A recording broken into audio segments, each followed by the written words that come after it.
Hello, and welcome back to what we used to call the Black Pack introductory series. Since then, our work has taken on a different name, and we've taken the name the Black Political Action Education Committee, a nonprofit dedicated to creating moments of meaning for people in the community, showing that things don't always have to be the way they seem they are, and bringing back community strength and involvement instead of, being in worlds of disunity next to each other. We really focus on reminding folks that it is possible to work together, and there are things that can come to us from those moments of community power. So today we're doing an interview with our president, Mr. Joseph Buchanan, to do a recap of how things are going, what's happening in the community. We're gonna start off with some questions for Joe himself, then talk about how things are going on in the community, speak about what we as the PAEC are intending to do, looking to do, and then end with a message for some of the politicians out there. My name is Jair Sinasin Sao. I go by Jair. I'm happy to be here. I'm gonna start by saying, hello, Joe. How are you doing today? How are you? My name is Joseph Buchanan, President of the Black Political Action Education Committee. We are a nonprofit that totally committed to our community, which is the black community. And when I say black, I also mean the brown community, because I consider everybody black in my opinion. So how are you doing today, Joe? I'm doing better. I got my shots in my knees. My arthritis is all right. I'm doing all right for a young old man. How are things going with your family? Are there any highlights, any nice things that have happened that you're proud of? Oh, my son Matt is administrative dean at Central. My other grandson's All-American at URI. My daughter Charlotte, she's doing well with girls in rehab. So my family's doing well. Do you have anything you want to say to them? Yeah, don't worry about your mother. She's in heaven. Take it easy. Okay. So next, we'll begin with talking about things that are happening in the community. So before we begin, are there any questions, Joe, you wouldn't want me to ask? You can ask me any damn thing you want. So, how is the state of John Hope Settlement House? Well, right now the community's in an uproar over John Hope because we don't believe and we don't feel that John Hope is taking in the total needs of the community. We need programs in there. We need the floor fixed. We need the kitchen fixed. We want to make sure our daycare center's open. We want to make sure we have a new board of directors because the board of directors doesn't seem to be getting well with the people. And it's interesting because the people in the community have asked for a meeting with John Hope, and it seems like the president, Mr. Asata Tigre, and Mr. Ron Evans, who believes he runs everything because the funeral business funnels money somewhere. But other than that, the community's ready and willing to sit down and talk and negotiate. Because there's a lot of things that are wrong with some of these nonprofits out here that are not serving the community, but getting a lot of money. And how about DARE? Direct Action for Rights and Equality. I believe Mr. Joe Benton is the chairman. I've talked to him on and off, and hopefully DARE will get it together also. Because we have to change these boards of directors because they have to realize that they're there for the people. They're not there for themselves. A lot of these nonprofits all of a sudden think they're capitalists. They think they're working for a major 500 companies and making all this money and not giving back to the people. They think they got a 20-year career job. No, their job is to get stuff done and move on. But they want to keep homelessness going. They want to keep poor education going. They want to keep poor people poor. Not only that, they keep the middle class people poor. They're too foolish to realize and wake up. Do you have any things you would say directly to the board directors of these two groups, Mr. Asata Tigre and Mr. Joe Benton? Listen to your community. Sit down and deal with some of the elders in your community, some of the people that have been involved before that truly understand organizing in our community, which is not having Brown University students come into our community that not know anything about our community. We're going to come in here and try to run us. If we don't start creating jobs for ourselves in these nonprofits, because they come to us to ask us the question and they're getting paid. No, I don't believe that's in the best interest of our community. I believe the best interest of our community is to help teach our community how to organize and how to strategize and how to go in here and talk to some of these political hacks that don't think that they need to be getting talked to. We shouldn't have to ask for a meeting. We should be demanding meetings, or they should be meeting with us on the regular. They think they only want to see us at election time. No, that's not right. So what's your honest opinion about the current state of the community in Providence? In my opinion, it's a sad state. When you have people in the community that are homeless, that are underhoused, that are not housed, and they don't care about themselves or their community, and they don't come out and speak for themselves, I mean, I believe it's a sad crisis, because only we can speak for ourselves. These nonprofits aren't speaking for us, they're speaking for themselves. And we have to learn that we have the power, not these people that so-called supposed to be leading our community. We're only there because they're figureheads of some of our local politicians and our community that is inept to understand what's going on. What do you want to see happen next in terms of education, in terms of housing, and in terms of community union? Number one is education, because my mother was involved in education. She was involved in building a graduate daycare center. We have a Williams Woods home named after her. Charlotte Woods school named after her. You know, her thing was education about people. When I say our people, that was all people in the community. We had a lot of white people back then in our community that were poor. But we was family, because it takes a village to raise a child, and I'll say it again. It wasn't about color, it was about raising our community. And unless we get this straight, it'll never be straight. Number two, I wish that they would teach our history in school, which is the history of all minorities in this country. We are tired of listening to white history, Christopher Columbus, and so forth and so on. We understand that. But what we don't understand is our history and where we come from, because you're through these books from our schools. We have a school board who is inept because they have no power and no control. And the only reason why the school board doesn't have any power and control is because they will not go and confront the governor and the commissioner. They have power. Their mouths are power. Their feet are power. They have people power. They have power with the parents. They have power with the students. We should be demanding to meet with the superintendent and the governor for the state of our school. It is not the fault of the city. It's the fault of the state. And until we get this right, things will not change. Our kids need better education. They need to eat better in school. They need to have better attendance in school. They need to have a reason for coming to school.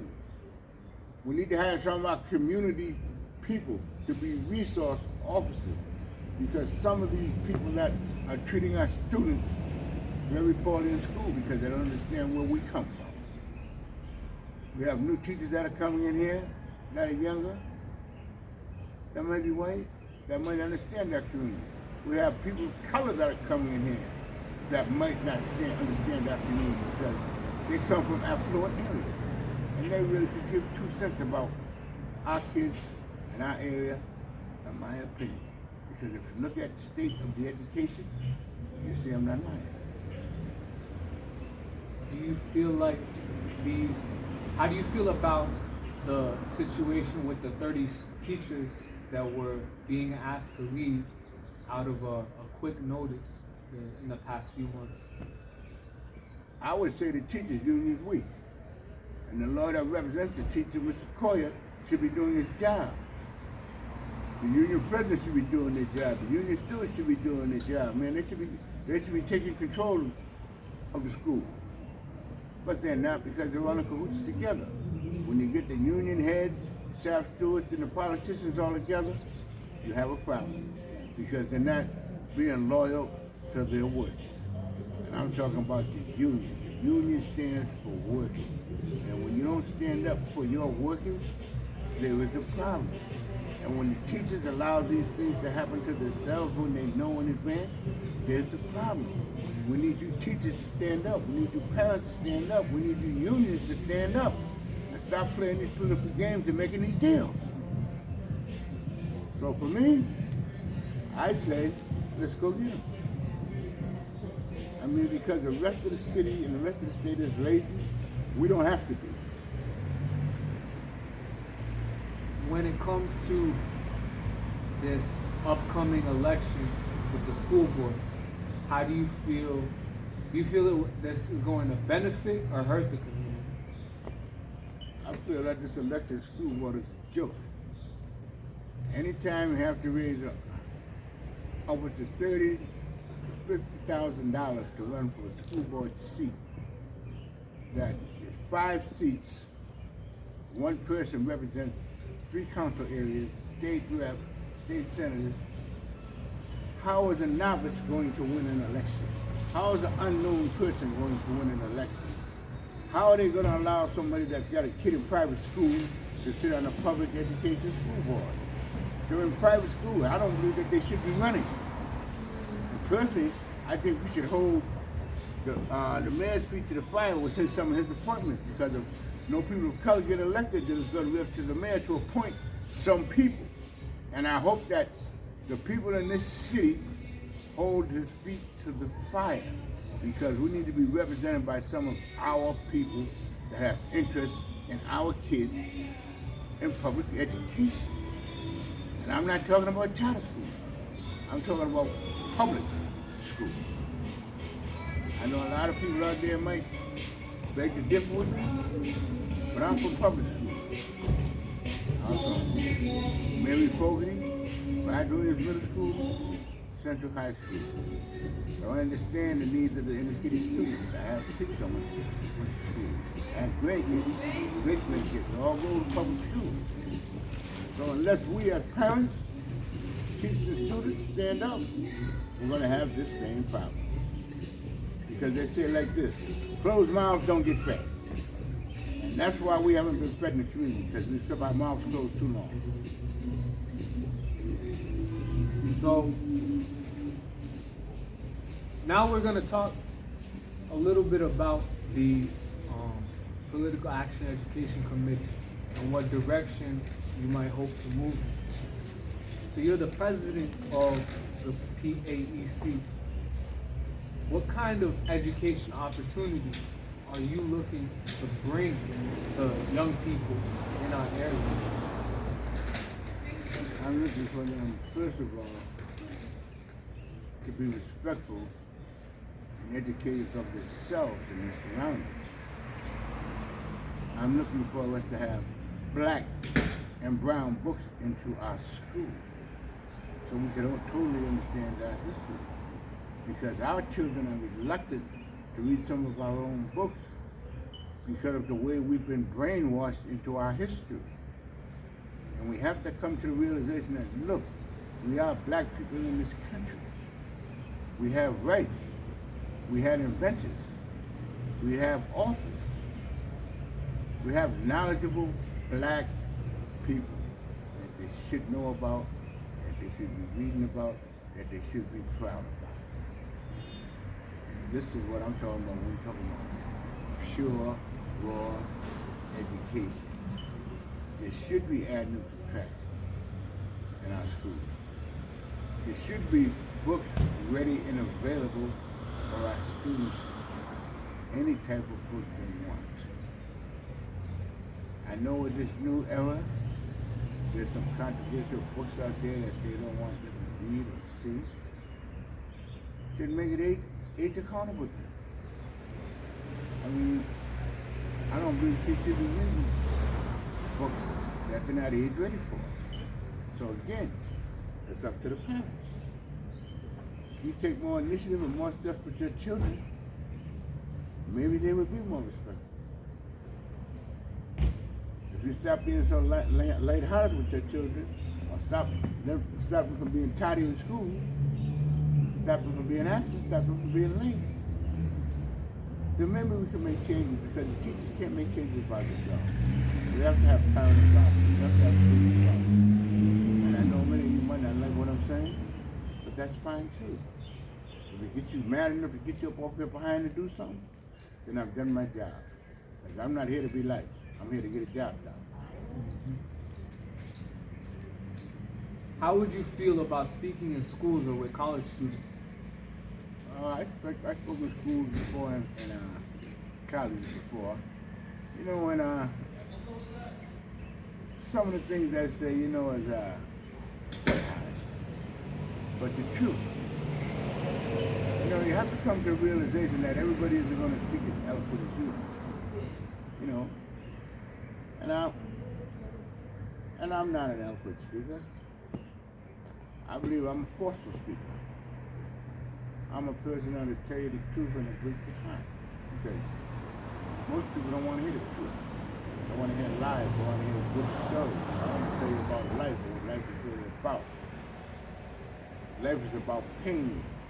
Life isn't about always running around there laughing and smiling.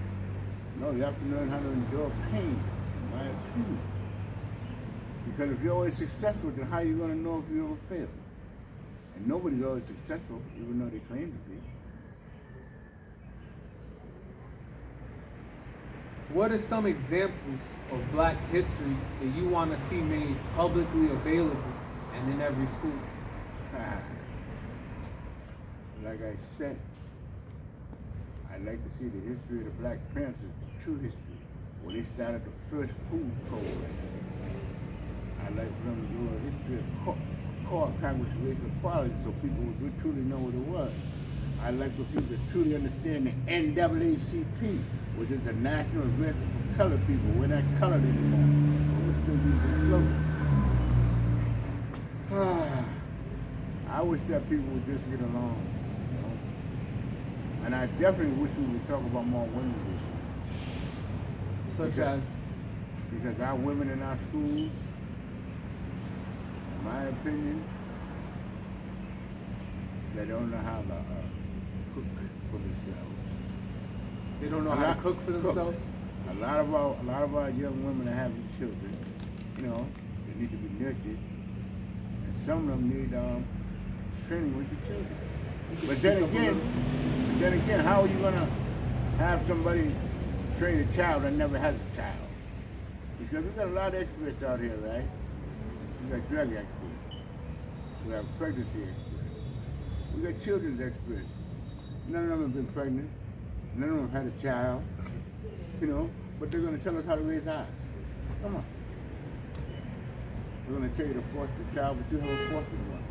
You don't know the difficulties of being a parent. So until you know them difficulties, how can you coach anyone? The best recovery addict is a recovery addict because he's been there before. So we can teach people how to be in recovery.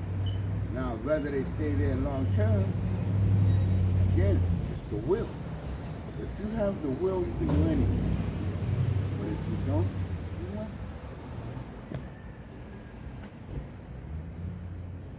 What is one thing that if it happened this summer, you would feel it's been a successful year? The biggest black rally I ever seen. I'm talking about marching on the State House, marching at City Hall, on the legitimate concern of the black community. There needs to be more black leadership, new, young leadership. Old heads should be teaching these young people how to organize, how to socialize, and how to politicalize themselves. Because no matter what people say, politics is always going to be here, so we better learn how to play the game. Because if you don't know how to play the game, you stay out of it. Because politics is about giving and receiving. You don't work on a campaign without you getting anything out of it. Because then we're suckers. And I'm tired of the community being suckers. What we need is jobs. What we need is respect. We don't need you to come in here and ask us to go and knock on doors for you when we get no pay. We don't need you to come in here and ask us for expertise when we get no pay. That's not happening. At least not with my people. If they're not coming at us right, talking to us right, respecting us the way we should be respected, I don't care if we're drunk, high, they are people. And we should have people that are in places that know how to deal with these people. Or else they should not be in this position. Some of the things that I would like to see. And you would maybe someday do a video series where we teach about how to do organizing, politics, talk about the things that need to happen? There's no doubt about it. I would definitely teach organizing and strategy. Because one thing about organizing, it isn't as simple as you think. Because unless you're prepared to do the footwork, the door knocking, the negotiating, and sitting down with your community and let your community speak. Not you speak, the community speaks. You listen to what they want, and then if they advise you to speak for them, then you should. But there's no one man that runs this community. I mean, look at me. I think I run the whole state, because I represent the state. Whether people like me or not, I could care less. Because again, like I tell you, I'm the guy that you love to hate, hate to love. But I guarantee you one thing, I get between 30 to 50 calls a day, I'm trying to help somebody. That's not my place. I'm not even in that position to do these things, but somehow they get done. Because with connections and the right people, you can get anything done. I don't work for myself. I work for the community. I don't empower myself with luxuries. I try to empower the community. If you look at most of these leaders, they empower themselves because they're greedy, capitalist pigs, in my opinion. I didn't say all. I said, just look around, all you poor folks, and look at some of these leaders and see the ones that have and have not. And the ones that are mostly connected to the community have very little. Those that claim they represent the community have a far lot more. And why is that? We're going to get deeper into this sometime. But for now, my last question before we talk about any messages you may have for any of the politicians is, as we end today, what do you feel is the difference between the young men and women of today, especially in terms of leadership skills, as compared to what you experienced in the community as a young man? Well, the leadership of today, in my opinion, is weak. Because you got these young black yuppies who think that they're knowledgeable about the community, and half of them don't even live in the community. They come from out of state, and they try to tell us what to do. They have no heart, no backbone. They got beautiful lip service, eloquent speakers. But what have they done? Very little. They look good, sound good, smell good, but they're snakes and they're skunks. Some people may say I'm too hard on them. I don't see it that way. I see the leaders back in my day as being strong, ruthless, getting their heads beat in for standing up for the rights of the community. And we don't have people with them kind of backbones today. I know people want to say, oh, Joe, this is new times. It's not new times, it's the same time. We're fighting for the same things. 50 years we've been fighting for low-income housing. 50 years we've been fighting for education. 50 years we've been fighting for jobs and low-income housing. So when is this all going to change? When we, the people, when the Black Political Action Education Committee gets out here and does more education, does more door knocking. Come on and ask our local politicians. are you going to fund an organization that is good? If not, we won't need you. We'll be glad to see you later. Okay. As we close out, do you have anything to say to any of the relevant political leaders moving today? Governor McKee, stop playing. Get this educational system right. Number one. Number two, stop playing. Get this affordable and low-income housing right. Get us more land that is accessible for our people. Number three, this marijuana commission. Put more blacks on it. Expand it. Put more blacks in some of these cannabis jobs. And when you open up these cannabis organizations, make sure that black folks get an equal opportunity to open up their businesses. And also have some funds available so that we can get in this business, Governor. Because the people in this state are spending their money, recreational people and the medical marijuana people. So, put some of that money back in the housing, put some of that money back in the education, and stop getting all these guys with all these high salaries sitting on all these boards. Brett Smiley, you're the mayor. Push forward with this educational plan. Push forward with your housing plan. And who gives a damn if people get mad? As long as you do the right thing, that's fine. But remember, we're watching. And we're going to make sure that you put in not only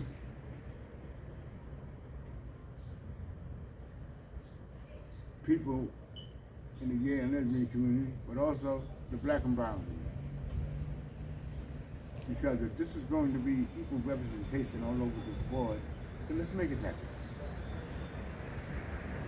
Because I'm a guy that is, I'm very adept at changing. Do I like them? No. But I can deal with them. All I ask you to do is be fair. You be a fair mayor, you be fair. You know, get the school board right, Mr. Smiley. Make sure Perry's right, Mr. Smiley. Make sure Perry gets the funding that it needs to do its job. Make sure our chief is right. Because I'm quite sure that the chief and I, we're pretty good friends, so I hope it stays that way. Because I do not want to come after you people that are in a position of power. But I do say one thing. I want our superintendent to have more power, to have more say, because he's a gentleman that comes out here and sees and speaks with the children. Even though from time to time the parents get mad at him.